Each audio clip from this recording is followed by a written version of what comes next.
He who is not patient to weigh the risks suffers losses. Proverbs 14:15. Wise and God-fearing man. The time has come for you to sit in rest with me, while I await the preparation of a meal and contemplate the golden harp of my father David. Listen to the rain outside and relax your mind to receive instructions that do not come from ordinary men, but from the wisdom that the Lord entrusted to me, so that I might leave it recorded in books such as Proverbs, Ecclesiastes, and Song of Songs. The theme today is a warning that applies to every journey in your life, whether in work, in business, or in relationships. Proverbs chapter 14, verse 15 says, "The fool believes every word, but the prudent gives thought to his steps." I am going to go deeper with you into this principle in a way that perhaps you have never seen, but to begin, I want to open for you a little more of the context surrounding this teaching. See with me what is written in Proverbs chapter 14 from verse 12 to verse 18. There is a way that seems right to a man, but in the end it leads to death. Even in laughter the heart may ache, and the end of joy may be grief. The faithless will be fully repaid for their ways, and the good man rewarded for his. The simple believe anything, but the prudent give thought to their steps. The wise fear the Lord and shun evil, but the fool is hot-headed and yet feels secure. A quick-tempered person does foolish things, and the one who devises evil schemes is hated. The simple inherit folly, but the prudent are crowned with knowledge. Do you see the tension here? On one side, haste and credulity. On the other, patience that considers the step before walking. I wanted to contrast two ways of living, one that seeks shortcuts that seem right, and another that observes carefully each step. A simple reading may seem obvious and superficial, but today I will guide you with depth on this theme. I will not reveal the full meaning of this now, but I want you to keep this image in your heart, because from it we will extract the path of prosperity that lasts. Sometimes a shortcut seems faster, but in the end it proves to be a trap. Prudence, however, which examines each step, builds solid steps without regrets. This tension between impulse and patience is the key to everything we will develop together today. So choose to stay a little longer with me in this moment of rest and learning from the Word. Now I welcome you on this journey. God-fearing man, in this space with me you can rest and relax. I will guide you through scripture readings, practical reflections, and pauses for prayer and communion with the Lord. We will walk side by side through the words I wrote centuries ago, yet which are still alive today. Each principle will be applied to your work, your finances, your relationships, and your heart. Do not be startled or condemn the way I am speaking with you, presenting myself before you as if I were King Solomon himself speaking. This is only for you to have a unique experience of learning and communion with the Word of God. I want you to feel as if you were sitting with me in my palace, listening to the counsels the Lord gave me to build up wise and God-fearing men in every generation. And now, allow me to raise a short prayer to the Most High for you. Lord, grant us prudence, light, discernment, self-control, and patience to weigh risks. May this wise man who hears me be strengthened by your Spirit, and may every man who fears you learn to discern the right time and step in his life. And now I ask you something important. If you wish to continue receiving counsels that edify and instruct your practical and spiritual life toward prosperity in the light of the Word, subscribe to the channel and leave your like on this video, because this is the way other messages of mine will keep reaching you and other wise men who need to pass through this moment of rest. Verify the source before making promises. Let us now open the Bible in Proverbs chapter 19, beginning from verse 2 to verse 5. It is not good to act without knowledge, and he who hurries his footsteps misses the way. A man's own folly ruins his life, yet his heart rages against the Lord. Wealth attracts many friends, but even the closest friend of the poor deserts him. A false witness will not go unpunished, and he who pours out lies will not escape. What I wanted to show here is that haste without knowledge opens the door to error, and that those who promise without foundation reap painful consequences. What I want you to see is that credulity, when you accept every word without checking, is like signing a contract with your eyes closed. You become hostage to another's word and end up paying for promises that are never fulfilled. The wise man, however, is cautious. He examines what is before him, checks the source and weighs carefully before taking commitments. He knows that trust is not built on speeches, but on proof. I will now turn to Proverbs chapter 27, verses 12 to 14. The prudent see danger and take refuge, but the simple keep going and pay the penalty. Take the garment of one who puts up security for a stranger. Hold it in pledge if it is done for an outsider. If anyone loudly blesses their neighbor early in the morning, it will be taken as a curse. Here is a clear lesson. The prudent notice danger before advancing. They are not fooled by appearances or flattering words, but the fool throws himself forward without calculating and pays the price of his haste. God-fearing man, understand this. This wisdom must be applied to the commitments you assume in your work. The invisible mistake that costs dearly is saying yes to an agreement without guarantees. Trusting someone who only promises to pay later, but never provides a deposit, a formal document, or a defined scope. The path of prudence is different. It is the one that seeks two independent confirmations of the source, that requires a detailed budget, a purchase order, milestones, and clear acceptance criteria. This is the mindset of the prudent, to test before promising. I would like to read now for you in Ecclesiastes chapter 5, from verse 1 to verse 7. Guard your steps when you go to the house of God. Go near to listen rather than to offer the sacrifice of fools who do not know that they do wrong. Do not be quick with your mouth. Do not be hasty in your heart to utter anything before God. God is in heaven and you are on earth, so let your words be few. A dream comes when there are many cares, and many words mark the speech of a fool. When you make a vow to God, do not delay to fulfill it. He has no pleasure in fools. Fulfill your vow. It is better not to make a vow than to make one and not fulfill it. Do not let your mouth lead you into sin, and do not protest to the temple messenger, "My vow was a mistake." Why should God be angry at what you say and destroy the work of your hands? Much dreaming and many words are meaningless. Therefore fear God. Do you see how clear this word is?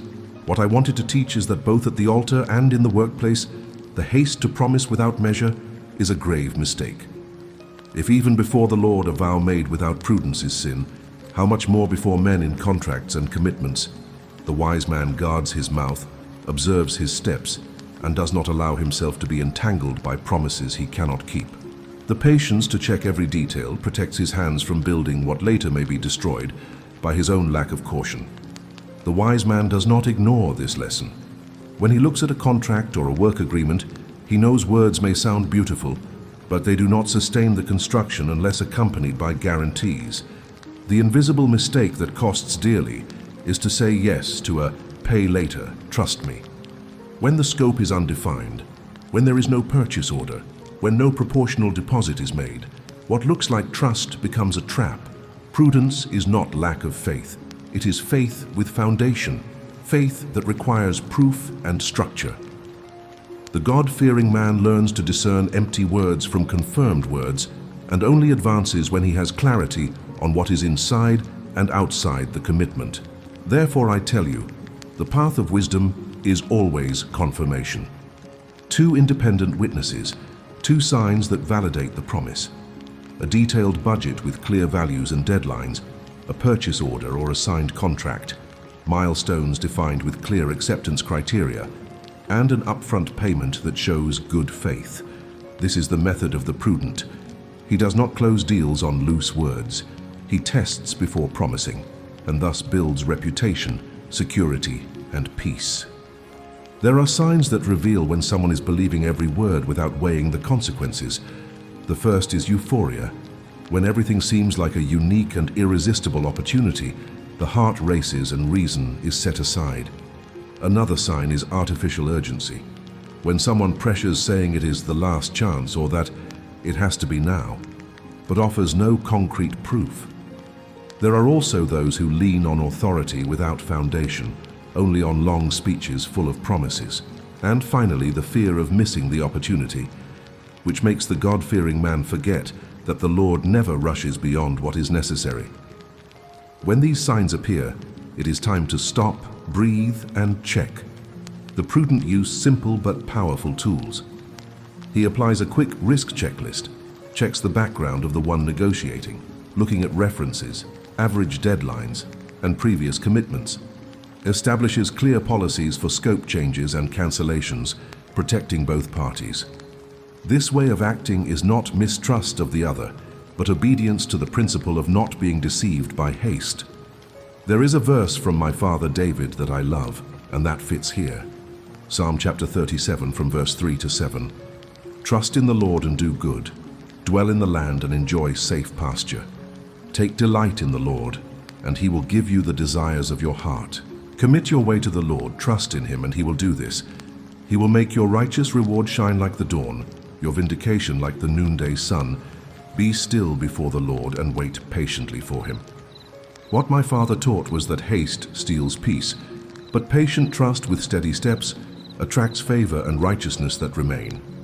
I will now move forward to another lesson I wrote, recorded in Ecclesiastes chapter 7, from verse 8 to 14. The end of a matter is better than its beginning, and patience is better than pride. Do not be quickly provoked in your spirit, for anger resides in the lap of fools. Do not say, "Why were the old days better than these?" For it is not wise to ask such questions. Wisdom, like an inheritance, is a good thing and benefits those who see the sun. Wisdom is a shelter, as money is a shelter, but the advantage of knowledge is this: wisdom preserves those who have it. Consider what God has done. Who can straighten what he has made crooked? When times are good, be happy. But when times are bad, consider this: God has made the one as well as the other. Therefore, no one can discover anything about their future. What I wanted to show here is that patience is not delay, patience is maturity. The wise man understands that it is not through impulse that wealth or trust is built, but through measured steps. He accepts the day of prosperity with gratitude, but also knows to look at the day of adversity as part of God's wisdom. This gives him balance, and so he is not lost in despair or in pride. I also want to open with you Proverbs chapter 13, verses 11 to 13. Dishonest money dwindles away, but whoever gathers money little by little makes it grow. Hope deferred makes the heart sick, but a longing fulfilled is a tree of life. Whoever scorns instruction will pay for it, but whoever respects a command is rewarded. What I wanted to teach here is that the rush to accumulate wealth without a solid foundation only leads to loss. But he who gathers little by little, validating each step, grows securely. The God-fearing man does not scorn counsel. He knows every instruction is protection. That is why prudence is not only in the right time to speak or remain silent, but also in listening carefully to commands and corrections. In this way, he avoids losses, learns early, and builds lasting trust. There is a subtle lie that many believe in the workplace, that skipping steps and ignoring checklists will save time. What actually happens is the opposite. When haste takes the place of prudence, the consequence comes in the form of rework, accidents, and damaged reputation. The wise man knows that every safety check, every quality validation, every quick checklist is not a waste of time. It is protection to avoid wasting even more time later. In the digital world, this is even more evident. A payment approved without double verification, a rushed click on a supposed urgent opportunity, and there go resources, trust, and peace. Allow me to illustrate with a small parable. There was a guard at a gate who told everyone that he always checked entry badges, but to save time, sometimes he let people pass without looking. He believed this was efficiency, until the day a stranger slipped in unnoticed and caused great damage. The lesson is simple. The rush to save seconds can cost years of loss. The God-fearing man understands that prudence is not slowness.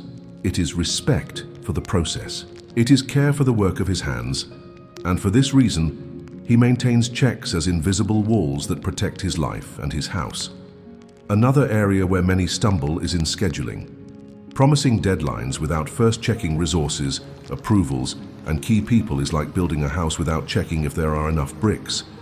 The inevitable result is delay, pressure, and crises that could have been avoided. The wise man does not allow himself to be dragged by a client's anxiety or by the vanity of seeming efficient. He maps every dependency, checks who needs to approve, who needs to deliver, who needs to be available. Only then does he commit. And here is the secret of prudence. Every plan must carry margins, margin of time, margin of budget, margin of energy, because life never unfolds in a straight line. There is always the unexpected, and the unexpected must not be treated as exception, but as part of reality.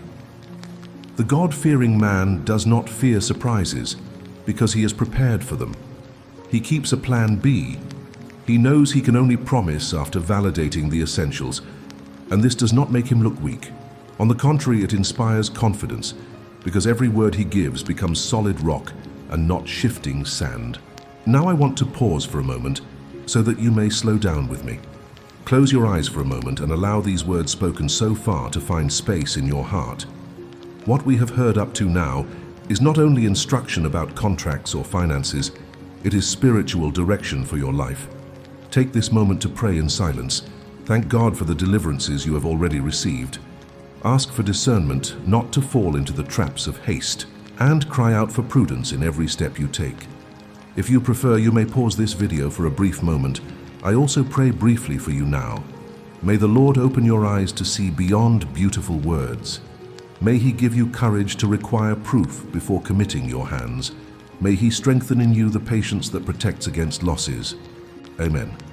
Wise and God-fearing man, do not walk alone. If you wish and find it meaningful, write here in the comments your own prayer request, and also pray for those who will write theirs. Because when we intercede for one another, we form a community of prudence, faith, and love. And in this way, we become walls for each other, sustaining one another in Christ Jesus. Simulate small, decide with margin. Let us open the Bible in Proverbs chapter 21 from verse 5 to verse 8. Well-devised plans lead to abundance, but haste leads to poverty. Treasure acquired by a lying tongue is a vapor that vanishes, a deadly snare. The violence of the wicked will destroy them, because they refuse to act with justice. The way of the guilty is twisted, but the conduct of the innocent is straight. What I wanted to teach here is that it is not enough to desire prosperity.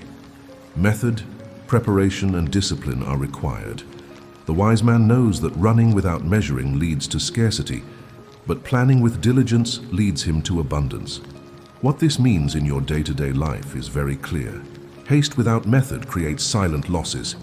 You may even feel you are saving time, but the cost comes later, in rework, in money lost, in sleepless nights. The God-fearing man needs to apply this word to his finances and to his work. Before launching into major decisions, he simulates in small, he tests in a smaller batch, he validates before expanding. Thus, he turns haste into productive patience. I will now move forward to Proverbs chapter 24, from verses 27 to 34. Prepare your work in the field first. Get everything ready and afterward build your house. Do not be a witness against your neighbor without cause, nor deceive with your lips. Do not say, "As he did to me, so I will do to him." I will repay each according to his work. I passed by the field of the sluggard and by the vineyard of the man lacking understanding. And behold, it was all overgrown with thorns, its surface covered with nettles, and its stone wall broken down. I looked and reflected well. I saw and received instruction, a little sleep, a little slumber, a little folding of the hands to rest, and poverty will come upon you like a robber, and want like an armed man. What I wanted to teach here is that before building, one must prepare. The wise man does not raise a house without first securing the field. He does not invest before caring for the foundation. Negligence is like a thorn that grows in silence, but suddenly chokes all the fruit. Therefore the prudent plants, tends, verifies, and only then builds. He is not carried away by easy words or shortcuts. He prefers the patient routine that builds a safe harvest. I will now open Ecclesiastes chapter 11 from verse 1 to verse 6. Cast your bread upon the waters, for after many days you will find it. Give a portion to 7, and even to 8, for you do not know what disaster may happen on the earth. If the clouds are full, they pour down rain upon the earth. And if a tree falls to the south or to the north, in the place where the tree falls, there it will lie. He who observes the wind will never sow, and he who looks at the clouds will never reap. Just as you do not know the path of the wind or how the bones are formed in the womb of a pregnant woman, so you do not know the works of God, who does all things. In the morning sow your seed, and in the evening do not let your hands be idle. For you do not know which will prosper, whether this or that, or whether both alike will be good. What I wanted to show is that the prudent man is not the one who freezes before uncertainty, but the one who advances with method, diversifying, without placing everything in a single bet.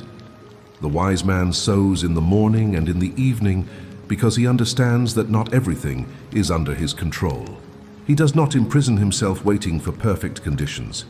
He tests, he launches, he proves, always in portions he can sustain, and thus, at the right time, the fruit appears. And here I want to share with you the secret of failing cheaply. The path of prudence is small-scale simulation.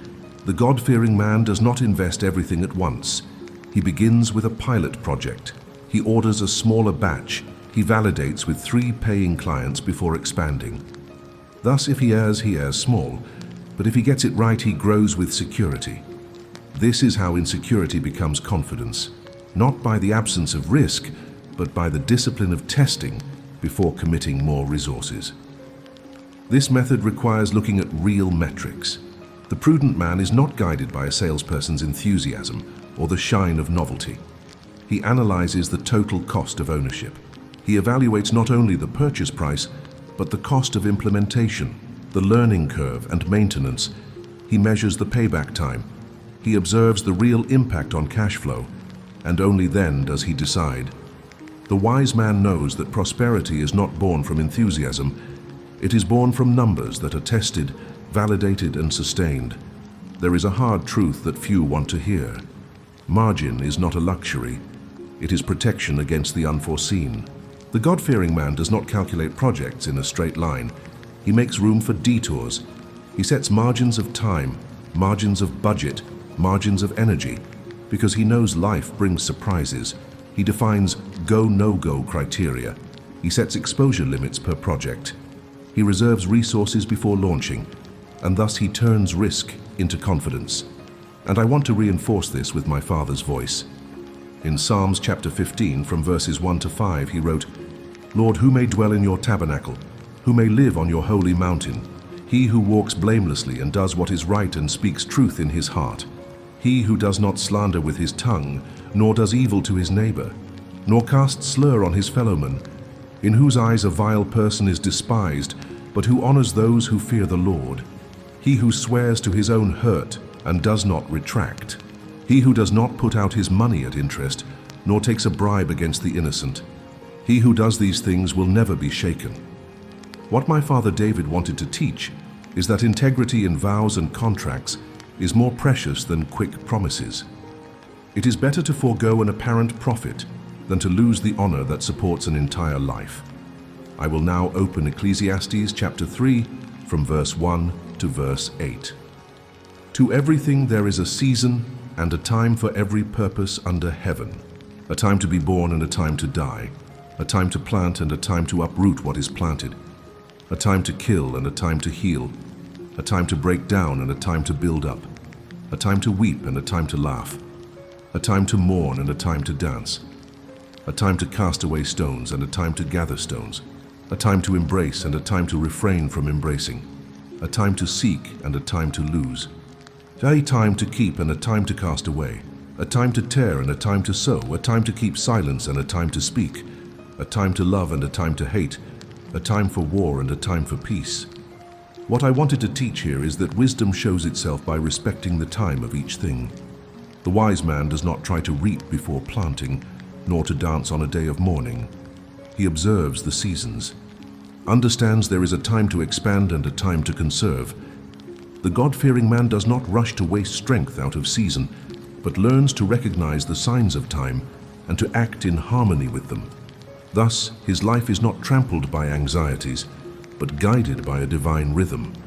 I want to continue the reading in Ecclesiastes chapter 3 in verses 12 and 13. "I have understood that there is nothing better for them than to rejoice and do good in their lives, and also that everyone should eat and drink and enjoy the good of all his labor. This is the gift of God." What I wanted to show is that prudence is not only about avoiding losses, but also about enjoying the fruit of labor at the right time. The wise man learns that even the gladness of the heart is a divine gift, and that knowing how to enjoy the good is part of prosperity. It is not only working with method, but also honoring the Lord in rest and in the right enjoyment of what He has granted.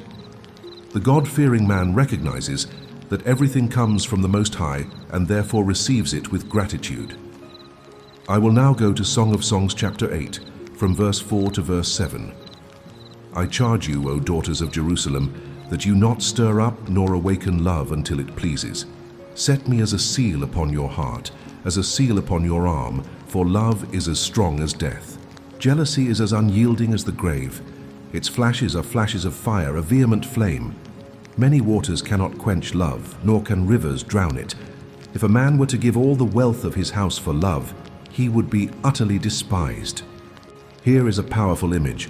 What I wanted to teach is that even love has its time. You cannot awaken what is not yet ready. This applies not only to relationships, but also to decisions in work and in business.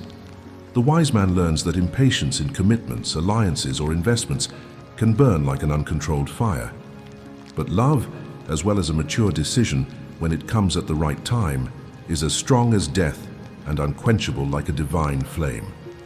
The God-fearing man knows how to wait for the right hour, and when the time comes, seals his decision with faithfulness and firmness. Now I proceed to Proverbs chapter 25, verse 28. Like a city broken down without walls is the man who lacks self-control. What I wanted to show is that without inner discipline, a man becomes vulnerable, like a city without walls. The wise man is not guided only by the impulse of the heart, but masters his emotions so as not to lose what he has built. The God-fearing man learns that self-control is protection, and that a single thoughtless decision can open breaches that cost years of effort. Prudence is not weakness. It is an invisible fortress that sustains and protects every achievement. I will now go to Proverbs chapter 20, verse 18. Plans are established by counsel, and by wise guidance wage war. I wrote it this way because important decisions are not born from solitary impulses. They are born from mature conversations, from hard questions, and from people who love truth more than haste. When the battle is great, the multitude of counsel aligns the step and reduces the blindness of the heart. And in work, the same happens. This means that before approving a significant project, I want you to sit at the table with those who can see different angles. The wise man does not fear confronting counsel. He is grateful for it, because a good question today saves many patches tomorrow. God-fearing man, surrounding yourself with trustworthy counselors is both shield and guide. You avoid hasty spending, you see risks that were hidden, and you strengthen the decision with the light of several faithful minds. I will now jump to Proverbs chapter 15, verse 22. Where there is no counsel, plans fail, but with many counselors they are established. I wanted to teach that loneliness in decision-making is fertilizer for error, and that a multitude of counselors is not confusion, it is safety. When all love justice and fear the Lord, the result is clarity, firmness, and peace. Applying this to your routine, set formal moments to hear counsel before the final yes. Invite people with real experience and proven character, not just friends who agree with you. I tell you, wisdom is not only in choosing, but in how you choose. That is why the ancient kings had a council of diverse men, and I kept this tradition. I even have one of my past videos where I am in my council chamber, each one with a perspective, each one with an experience. And I learned that diversity of counselors is a gift from God to avoid the blindness of haste. The God-fearing man who only listens to those who agree with him has already fallen into deception before deciding. The multiplicity of voices, when guided by the fear of the Lord, serves as a wall against foolishness. But notice with me, it is not enough to gather counselors. It is necessary to allow productive conflict, that healthy clash of ideas that refines plans. Just as gold must be tested in fire, projects must also be placed before hard questions. Do not run from criticism, wise man. Welcome it as God's instrument to steady your steps. And after counsel is given, record it. Do not rely only on memory or good intentions. Write down the conclusion. formalize the commitments, because the human heart is deceitful and can forget or distort what is not sealed. Now I want to summarize for you the 3 codes of conduct I gave you. First, diversity of counselors. Mix perspectives from finance, operations, legal, and people who live with the customer day to day. This mixture reveals what a single view does not see. Second, productive conflict. Allow respectful disagreements, because healthy tension finds flaws before they become costly. Third, recording conclusions. A simple memo, clear responsibilities, defined deadlines. Without this record, what was decided dissolves into the air, and the decision returns to being an undefined opinion. Imagine with me now, God-fearing man, a merchant facing a brilliant proposal, a piece of equipment that promises miracles of productivity, a software that, according to the salesperson, will solve all your problems in a few days, without checking hidden costs, without assessing whether your team is prepared, without thinking about maintenance. This man, if he acts in haste, may bury in a few months the cash it took years to build, and in the end, discover he bought only a speech. This is the pain of many, investing not on the basis of data, but seduced by well-rehearsed words. That is why I insisted so much that the prudent must simulate before investing. It is not about distrusting everything out of fear, but about testing on a small scale. It is like sowing in a small plot before planting the whole field. When you experiment in smaller portions, you learn cheaply what would cost dearly at scale. The wise man compares scenarios, calculates total cost of ownership, understands that price is not the same as cost, and only then decides. Do not fall into the trap of believing that every investment of time, money, focus, energy, feelings, attention, and presence is an automatic blessing. What brings prosperity is the diligence that tests first, that calculates first, that prays first. Register, discipline, and protect relationships. Let us now open Proverbs chapter 6 from verse 6 to 11. Go to the ant, you sluggard. Consider her ways and be wise, which, having no chief, overseer, or ruler, provides her bread in the summer and gathers her food in the harvest. How long will you lie down, O sluggard? When will you arise from your sleep? A little sleep, a little slumber, a little folding of the hands to rest. So shall your poverty come like a robber and your want like an armed man. What I meant to teach here is that discipline and consistency are guardians of prosperity. The wise man does not wait to be pushed by bosses or external pressures to act. He moves by inner diligence. He observes the ant that prepares before winter and imitates her zeal. The God-fearing man understands that laziness does not only appear in long sleeps, but also in subtle procrastination, constant postponements, and lack of preparation. And each delay opens breaches for losses that come like a thief at night. I want to continue in Proverbs chapter 13, verse 11. Wealth gained hastily will dwindle, but whoever gathers little by little will increase it. This lesson is precious, because I meant to show that lasting prosperity is born from steady habits and not from sudden gains. The wise man rejects shortcuts to enrichment because he knows that everything that comes easy goes away with the same speed. But that which is built little by little, with discipline and constancy, becomes a deep root. The God-fearing man understands that the patience of slow accumulation is the seed of true abundance. Let us now go to Ecclesiastes chapter 10, verse 10. If the iron is blunt and one does not sharpen the edge, he must use more strength, but wisdom helps one to succeed. Here is another secret I wanted to leave with you. It is useless to insist on working harder if there is no preparation. It is better to spend time sharpening the axe than to waste energy on brute effort. The wise man knows that the discipline of reviewing routines, improving tools, investing in training, saves years of heavy labor. The God-fearing man takes care of the instrument before the harvest, because he understands that without preparation, all effort is exhausted faster. I want to move on to Song of Songs chapter 1 verse 6 and chapter 4 verse 12. Do not look at me because I am dark, because the sun has scorched me. My mother's sons were angry with me.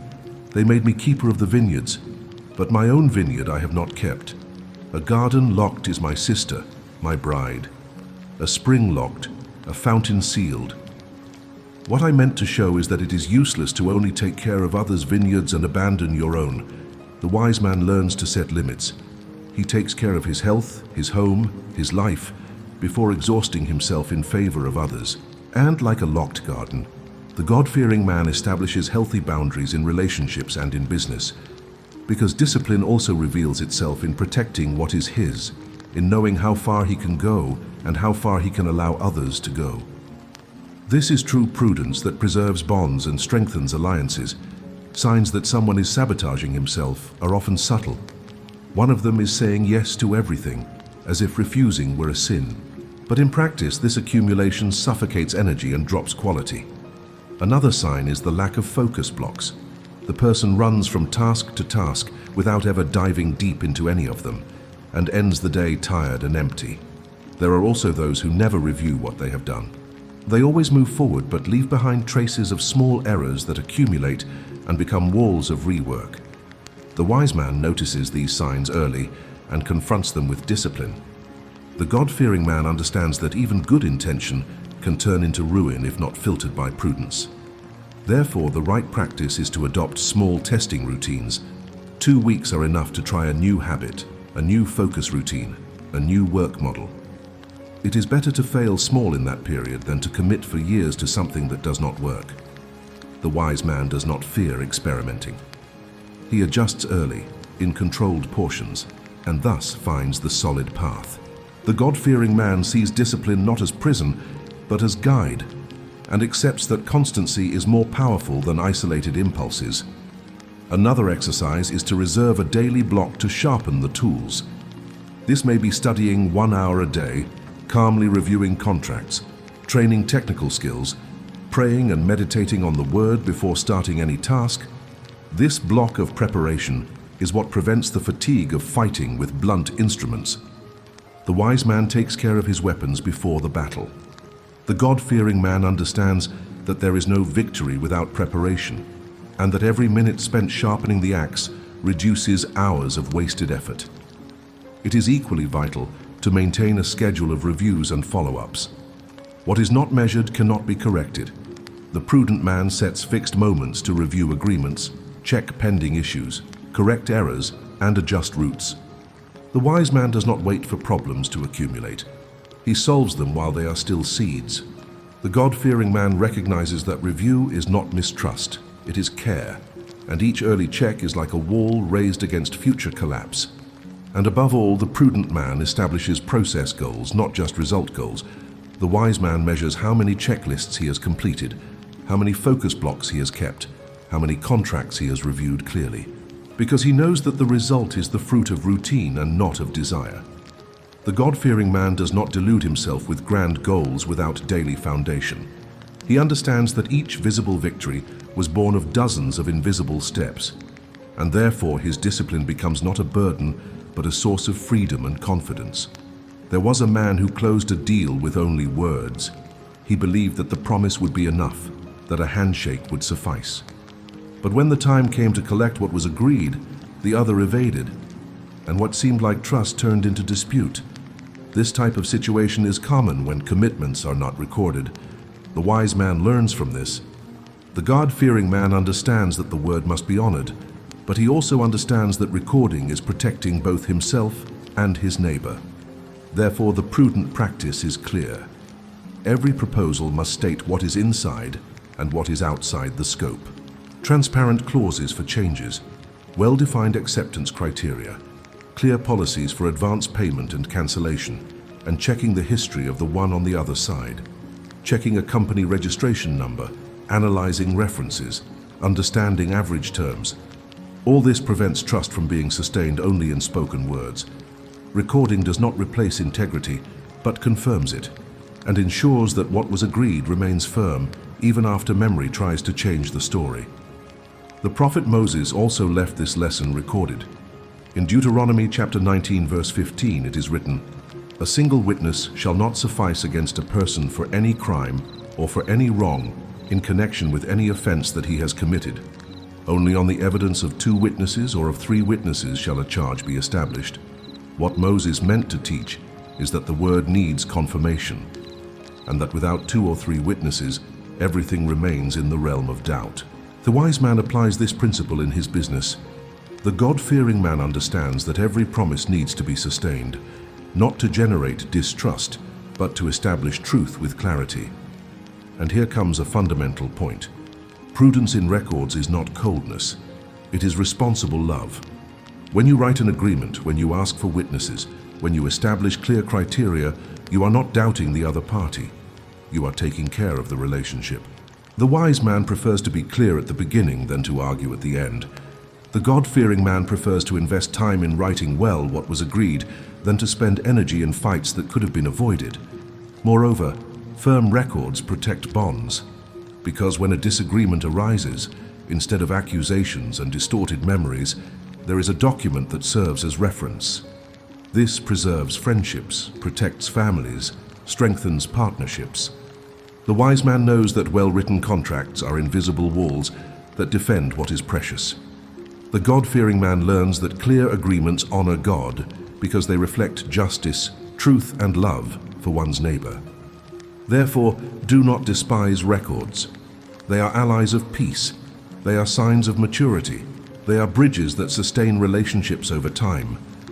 All these are tools of pondering by the patient and diligent man who prospers by the blessing of God. And every time you record with clarity, you honor exactly this principle of prudence that God established, because truth does not fear being confirmed, and integrity does not fear being recorded. Let us now open Ecclesiastes chapter 4 from verse 9 to 12. Two are better than one because they have a good reward for their toil. For if they fall, one will lift up his fellow. But woe to him who is alone when he falls and has not another to lift him up. Again, if two lie together, they keep warm. But how can one keep warm alone? And though a man might prevail against one who is alone, two will withstand him. A threefold cord is not quickly broken. What I meant to teach here is that work and relationships need alliance and mutual support. The wise man does not close himself in isolation. He builds bridges, creates faithful partnerships, invests in bonds that sustain in good days and in bad days. The God-fearing man understands that it is not weakness to need another. It is wisdom, because the Lord made us to walk together like a threefold cord that resists life's pressures. I will now proceed in Proverbs chapter 22, verse 3. The prudent sees danger and hides himself, but the simple go on and suffer for it. What I meant to show is that alliances need discernment. The wise man is not carried away by appearances. He evaluates character, observes signs, tests fidelity over time. The God-fearing man does not fear to retreat when he sees danger.